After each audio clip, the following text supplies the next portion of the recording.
آج تو عیش سے گزرتی ہے، عاقبت کی خبر خدا جان ہے. کہتے ہیں آج مزے میں گزار رہے ہیں، بس گزرنے دو. عاقبت کی خبر خدا جان ہے. گورنمنٹ نوکری ہے جو ٹائمنگ بندی ہوئی ہے، اس کی تنخواہ پوری لیتے ہیں، ٹائمنگ ادھوری دیتے ہیں. حرام پیسہ لا رہے ہیں گھر میں، بیوی بچوں کو گھر میں حرام کھلا رہے ہیں. پھر کہتے ہیں اولاد فرما بردار نہیں ہو رہی. اگر 9 to 5 ڈیوٹی ہے، جاب ہے، آپ بس 9 سے 2 بجے تک وقت دیا، 3 گھنٹے نہیں وقت دیا، 3 گھنٹے کے پیسے حلال نہیں ہوں گے، وہ حرام ہوں گے.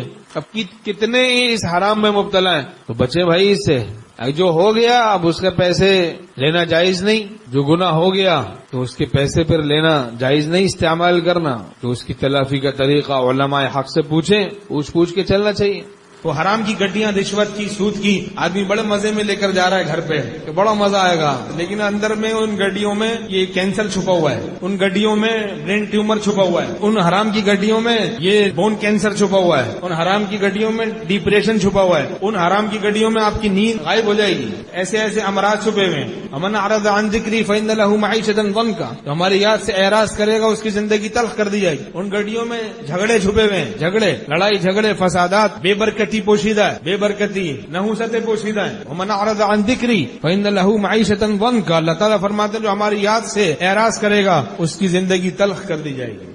حرام کی گڈیاں اندر کینسر لا رہی ہیں، بلڈ کینسر لا رہی ہیں، اور جناب گردوں کا فیل ہونا لا رہی ہیں. کیسی کیسی بیماریاں اندر پوشیدہ ہیں وہ حرام کاریوں میں، حرام خوریوں میں. بلائیں کیسی کیسی پوشیدہ ہیں. حدیث شریف میں مضمون ہے، مخلوق کی خاطر اللہ کو ناراض کر دیتا ہے، وہی مخلوق اللہ اس پر مسلط کر دیتا ہے. جن گھر والوں کی خاطر بیوی کی خاطر ٹی وی لے آیا، جن بچوں کی خاطر جناب گناہوں میں پڑ گیا، حرام خوری کی، رشوت خوری کی، سود خوری کی، وہی بچے مسلط ہیں، وہی بچے مسلط ہو جاتے ہیں، پھر وہی گھر والے مسلط ہو جاتے ہیں. اولادیں کتنوں کی نافرمان ہو گئی، بڑھاپا بالکل خراب ہو کے رہ گیا.